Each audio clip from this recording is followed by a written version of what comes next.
Hi, it's Liz from G Mum's Place again, and I'm here with Considering Kate by Nora Roberts. Finally, a Nora Roberts. It was first published in 2001, and here is the synopsis. I told you I wasn't interested. Yes, you did, but you lied. Kate Stanislaski Kimball had turned her back on glamour and fame, and she'd come home to begin a new life. The only thing more perfect than the beautiful, dilapidated building she'd bought for her new dance school was Brodie O'Connell, the frustrating and surprisingly fascinating contractor she'd hired for the renovation. But Brodie was determined to resist Kate's effortless allure.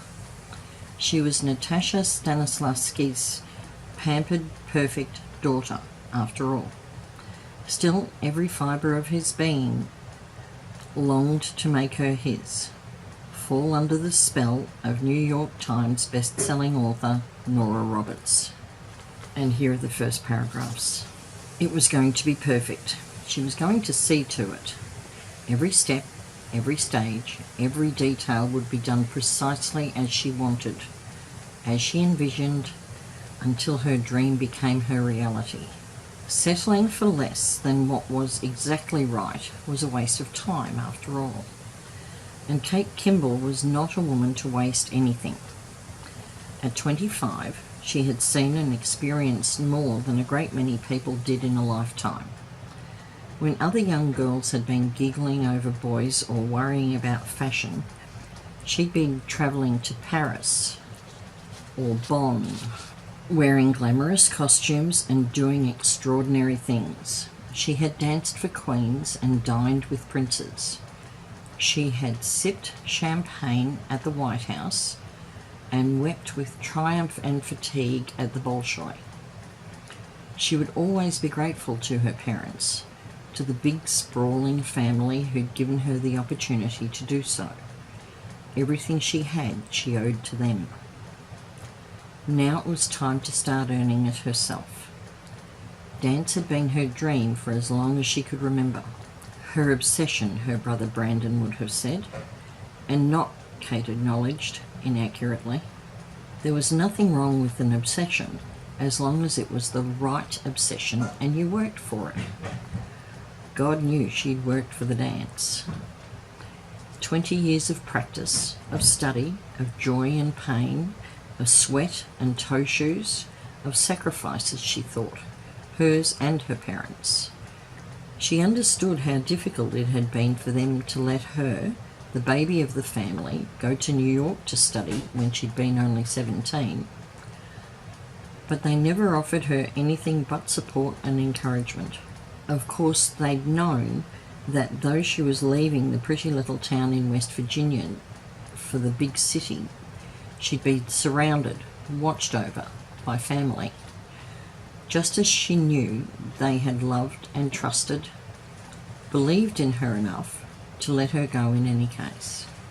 She'd practiced and worked and had danced, as much for them as for herself. And when she'd joined the company and had appeared on stage the first time, they'd been there. When she'd earned a spot as principal dancer, they'd been there.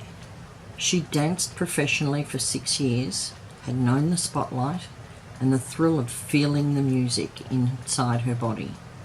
She'd travelled all over the world, had become Giselle, Aurora, Juliet, dozens of characters, both tragic and triumphant. She had prized every moment of it. No one was more surprised than Kate herself when she decided to step out of that spotlight and walk off that stage. There was only one way to explain it. She'd wanted to come home.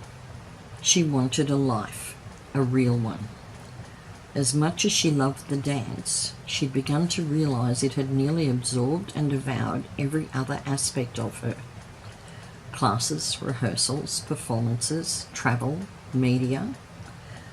The dancer's career was far more than slipping on toe shoes and gliding into the spotlight, or it certainly had been for Kate.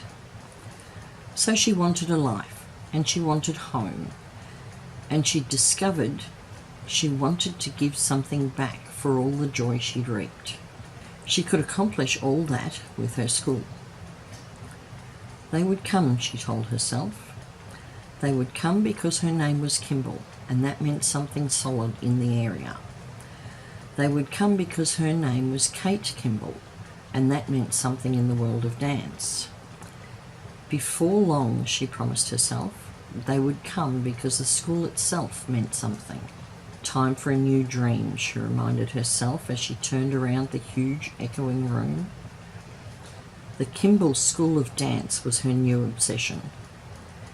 She intended it to be just as fulfilling, just as intricate, and just as perfect as her old one. And it would no doubt entail as much work, effort, skill, and determination to bring to life. With her hands fisted on her hips, she studied the grime-grey walls that had once been white. They'd be white again, a clean surface for displaying framed posters of the greats. Nureyev, Fontaine, Baryshnikov, Davidov, Banyan, and the two long side walls would be mirrored behind their bars. This professional vanity was as necessary as breathing. A dancer must see each tiny movement, each arch, each flex, even as the body felt it, to perfect the positioning. It was really more window than mirror, Kate thought, where the dancer looked through the glass to see the dance. The old ceiling would be repaired or replaced, whatever was necessary. The furnace, she rubbed her chilly arms, definitely replaced. The floors sanded and sealed until they were a smooth, perfect surface. Then there was the lighting, the plumbing, probably some electrical business to see to. Well, her grandfather had been a carpenter before he'd retired, or semi-retired, she thought with affection. She wasn't totally ignorant of what went on in a rehab situation, and she'd studied more, asked questions until she understood the process and could direct the contractor she hired appropriately. Kate hasn't met Brody yet here, but she does shortly. This is a lovely story told by an incredible storyteller, Nora Roberts. You've heard me go on about Nora in other videos, so I finally had to review one of her regular romances. This is the 6th book in the Stanislaski series. The characters are well crafted. The support characters in the early books sometimes get their own stories, as is what happened here. I've put a link below so that you can start your own Nora Roberts collection. I love Nora's books and have given this one 5 stars on Goodreads. As always, hit the subscribe button, hit the notification bell, smash the like button, and say hi in the comments. Thank you very much for watching this video.